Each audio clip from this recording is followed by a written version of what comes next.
What's up, everyone? Long time no see. So, what is going on in the world today? Why does it seem like everyone is going crazy? Well,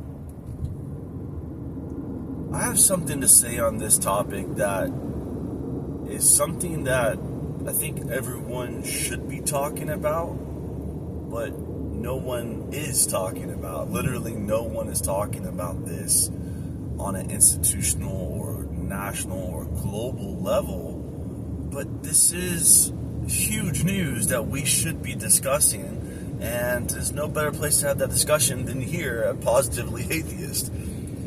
And what I'm going to be discussing is the role that the decline of religion plays in societal collapse.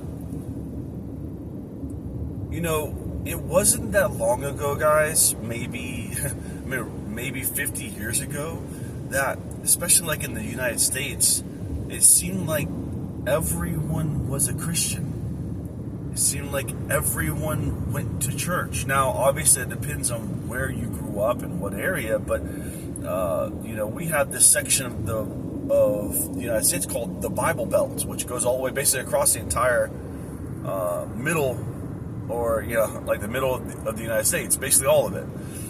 And it wasn't even that long ago, guys, that people were literally like killing each other over differences in belief and denominations.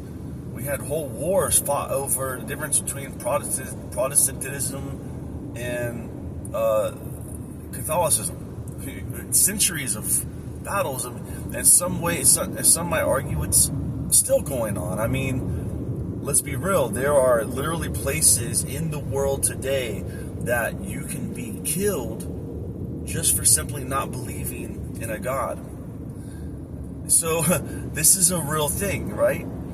But what's happened is that the internet has come along and technology has progressed so fast that basically it's caused everyone to begin, for the first time in their lives or first time in their immediate family, their families, it's causing people to do something strange, which is question things. Question what our parents have told us, question what our grandparents have told us, and what our great-grandparents have told us. We are questioning everything. And because we have the internet, we can find all types of information, true or false, about any subject matter, and we can connect with people who relate to us, or we relate to them, or at least we feel like we relate to them.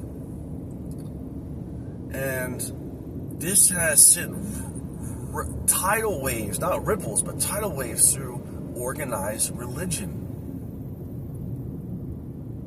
About 10 or 15 years ago, a huge report came out that hardly anyone ever discussed, and that was, for the first time, as far as we can tell in human history, for the first time, people who are self-identified as non-religious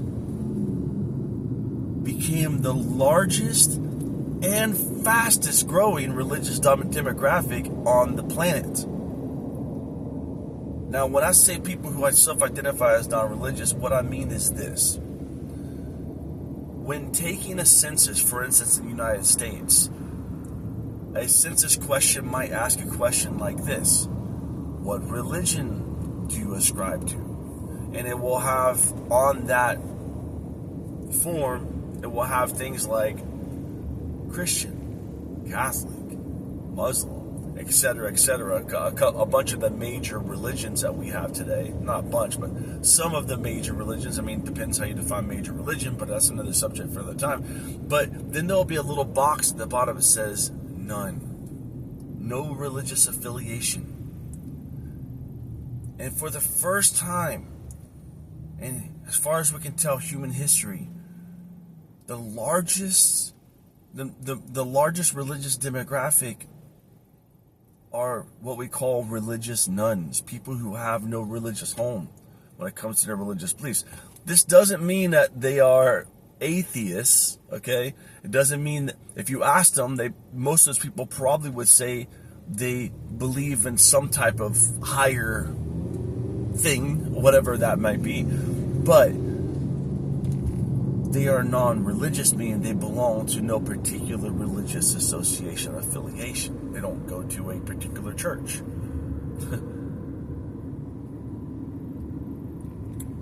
And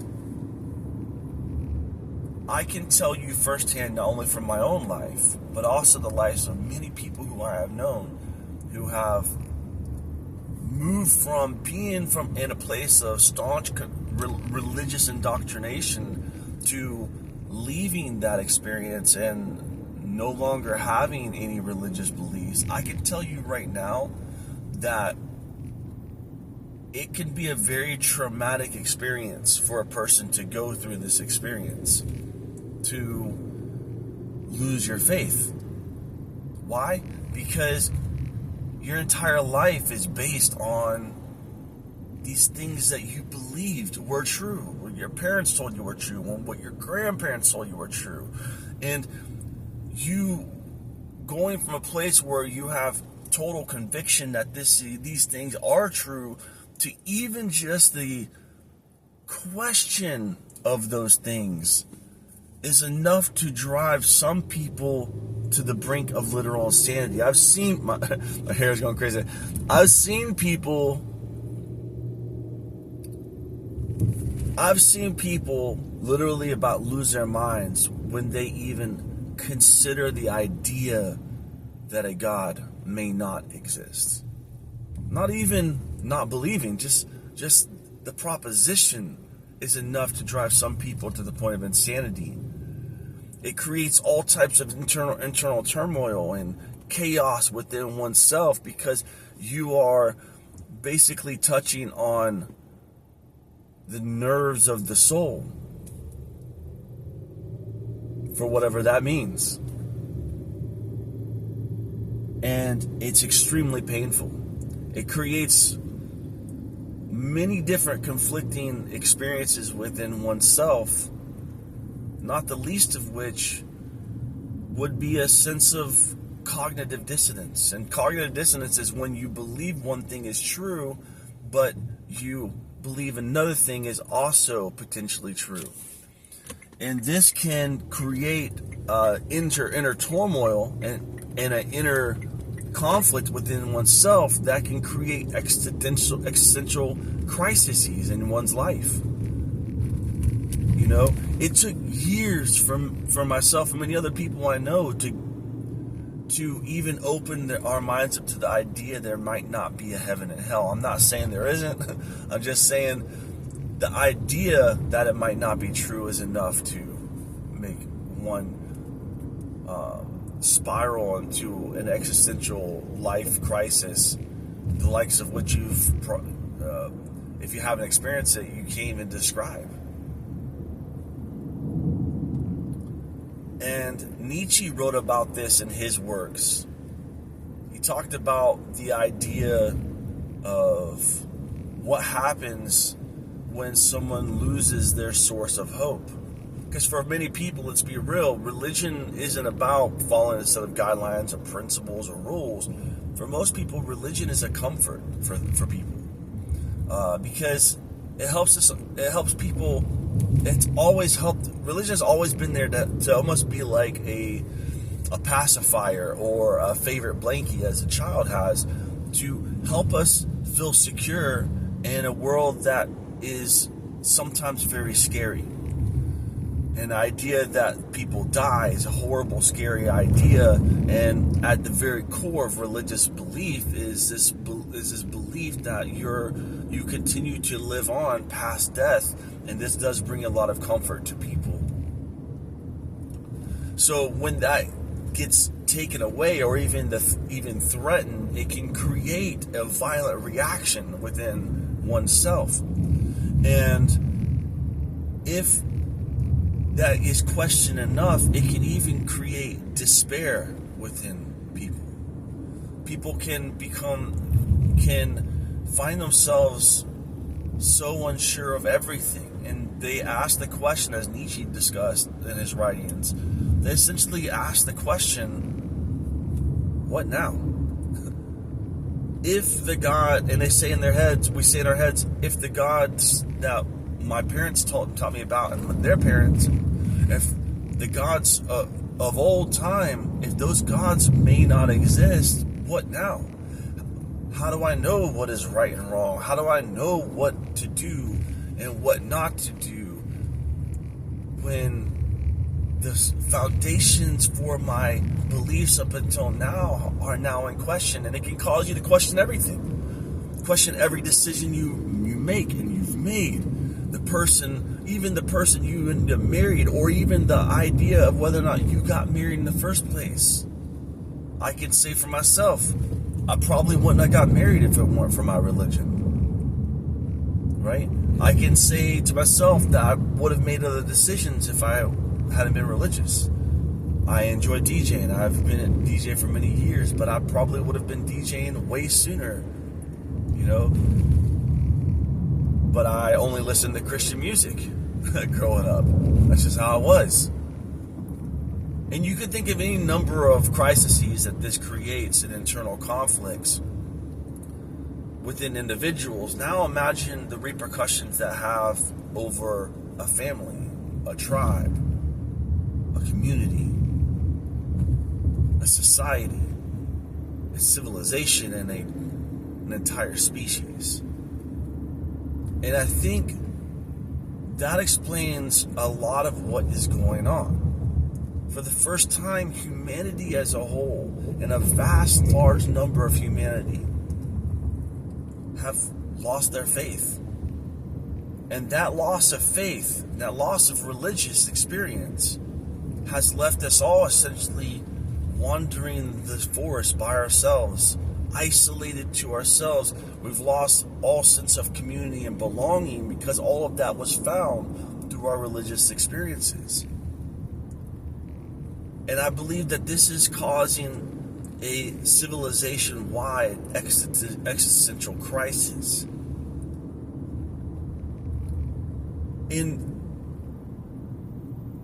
Because many people, especially people who have never really been positively, directly impacted by religion, many people are too quick to dismiss the role of religion in individuals' lives and society's life. Religion is more than just a blankie or a pacifier for us.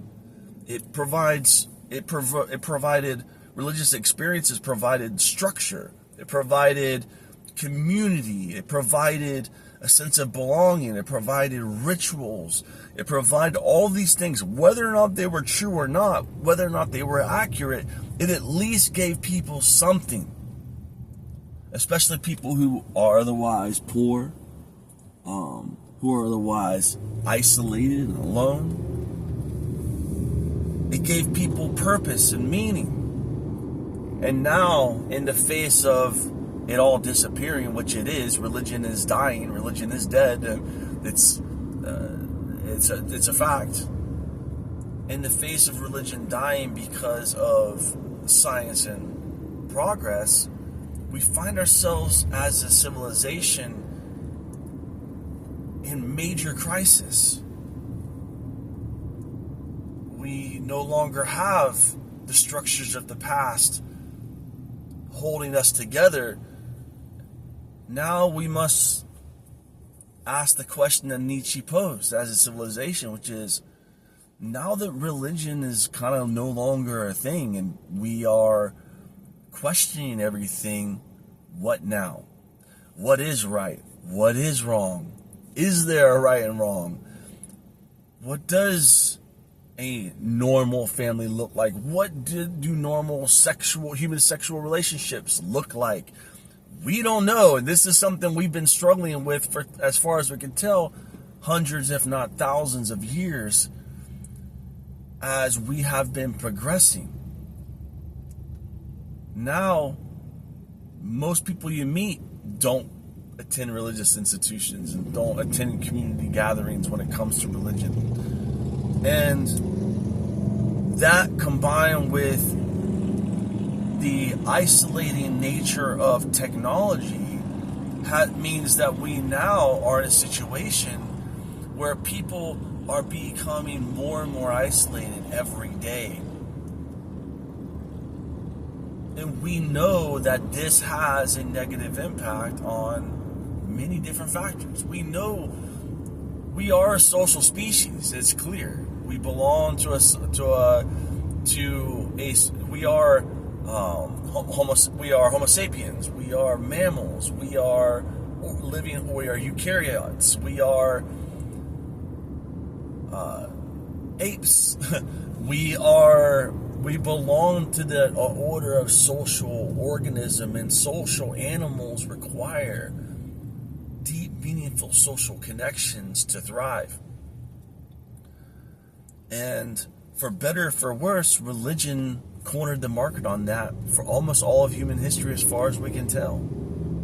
It arose, as far as we can tell, from a primitive need for us to form community and have rules that govern those communities.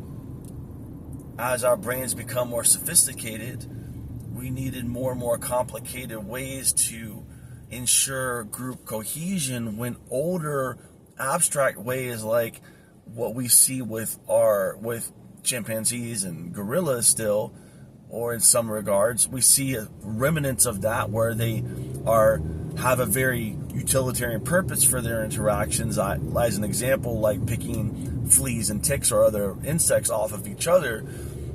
That's that group cohesion, and we see that in our species too. There has been countless numbers of studies that have shown, as an example, that children who don't receive loving touch from a parental unit, a parent, on a regular basis, have increased rates of suicide, depression, illness, and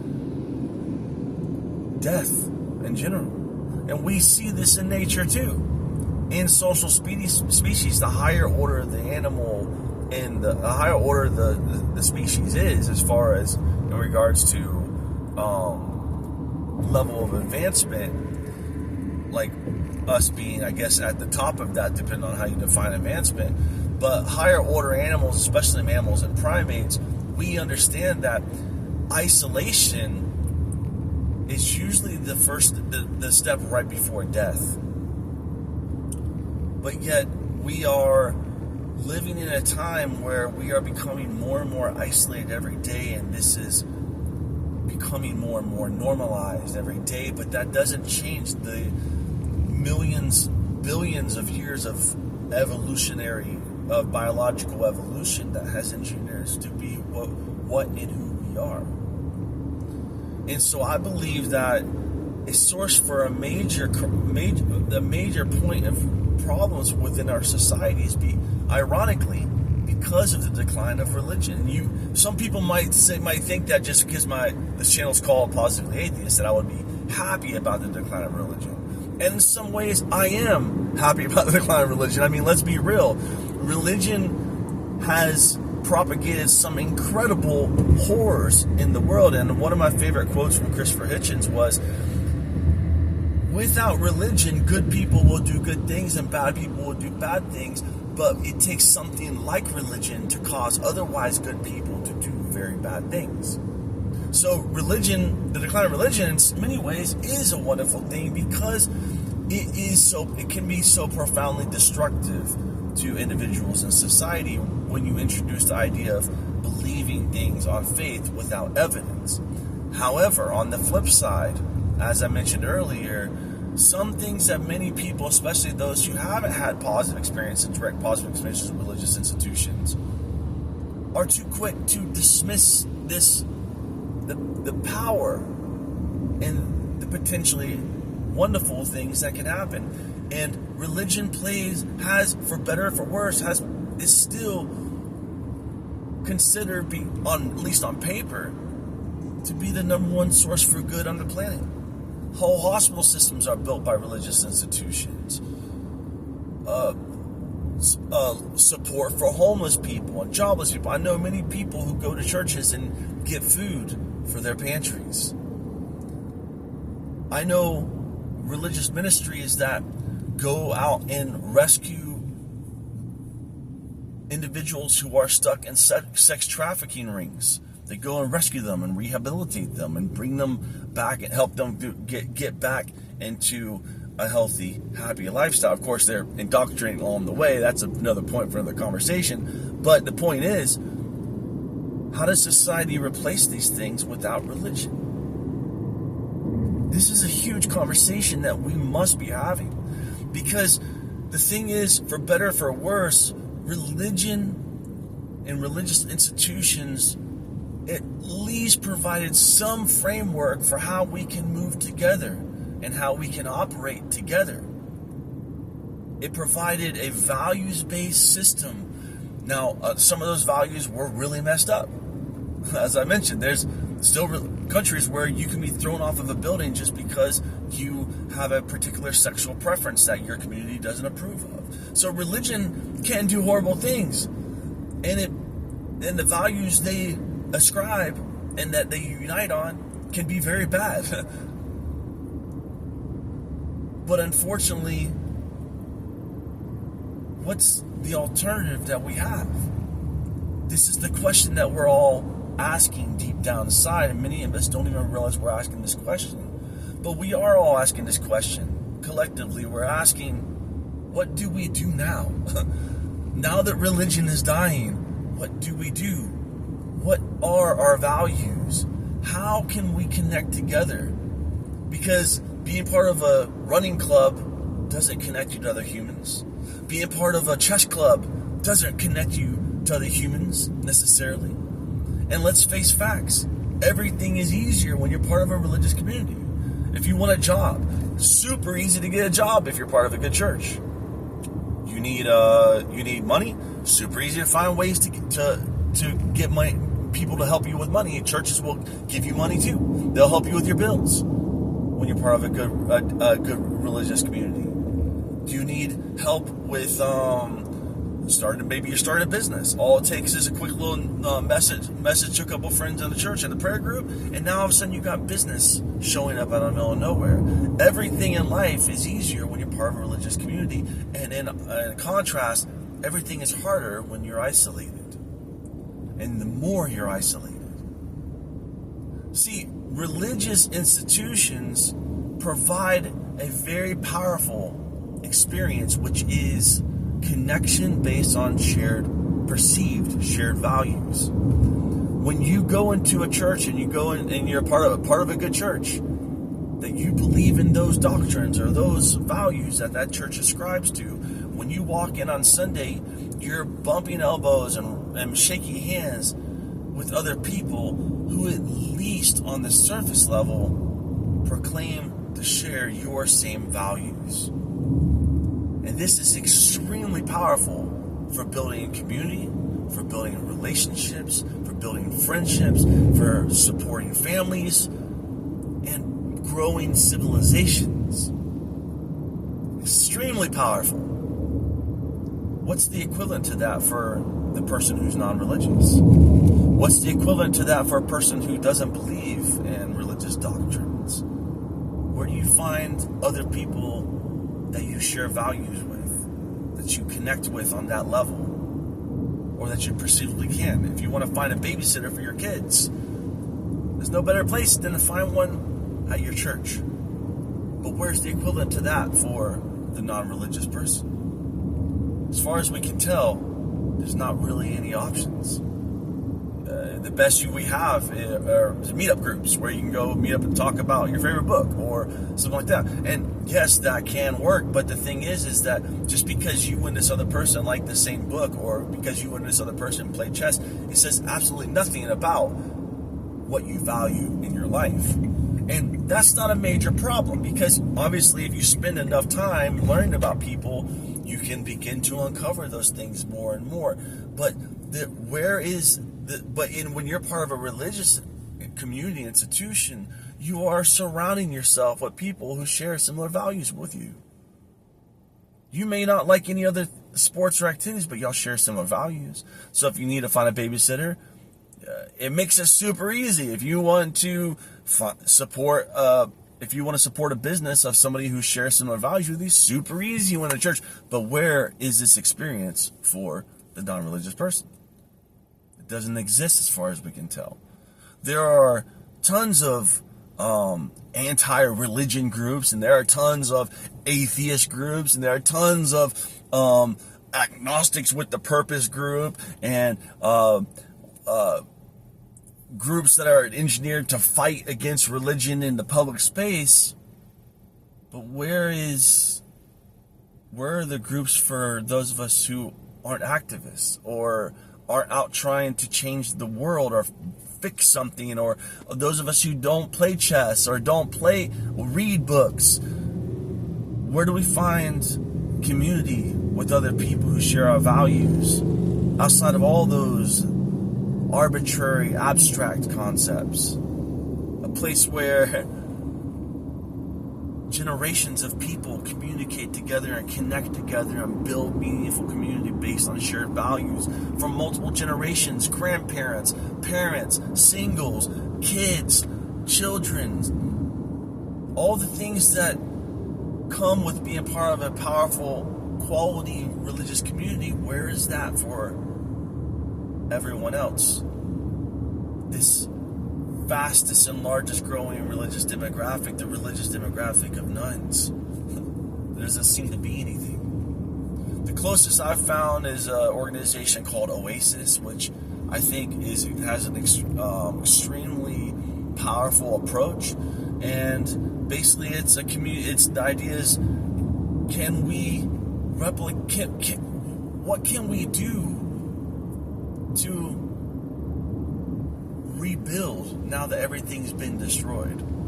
Are there shared values that we can connect on that are broad enough to include everyone, but also specific enough to ensure that they actually represent something of uniqueness, something that does connect?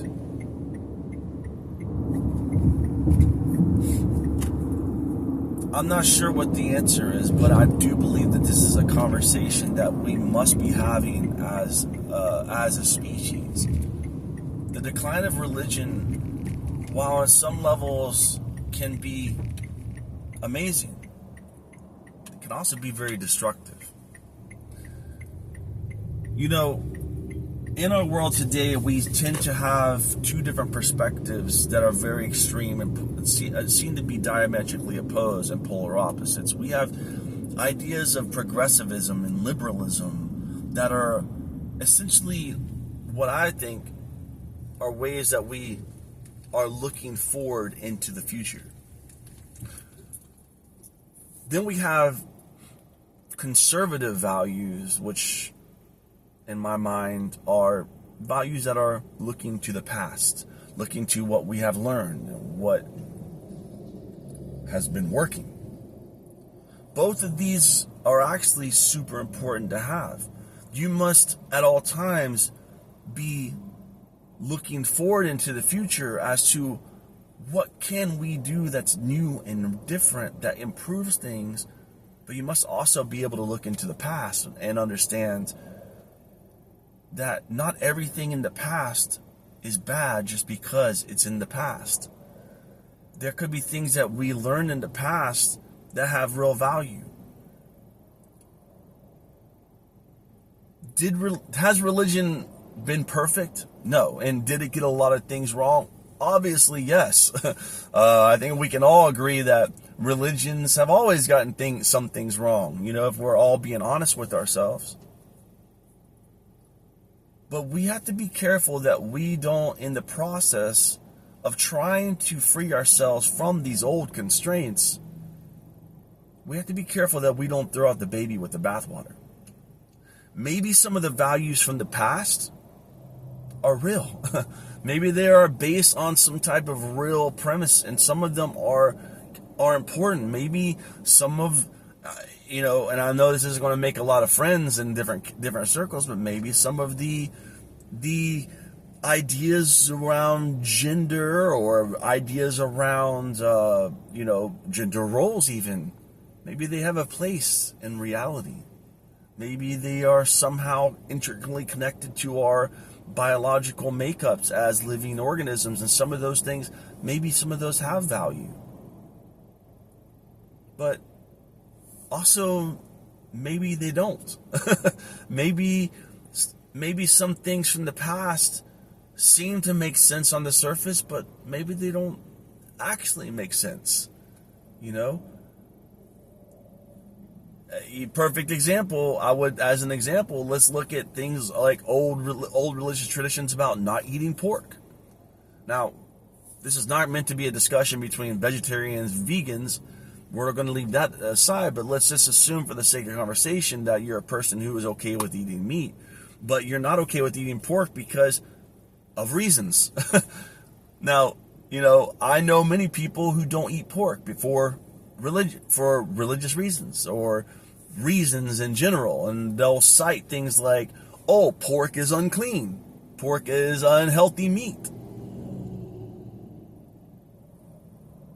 And that seems like it makes sense, right?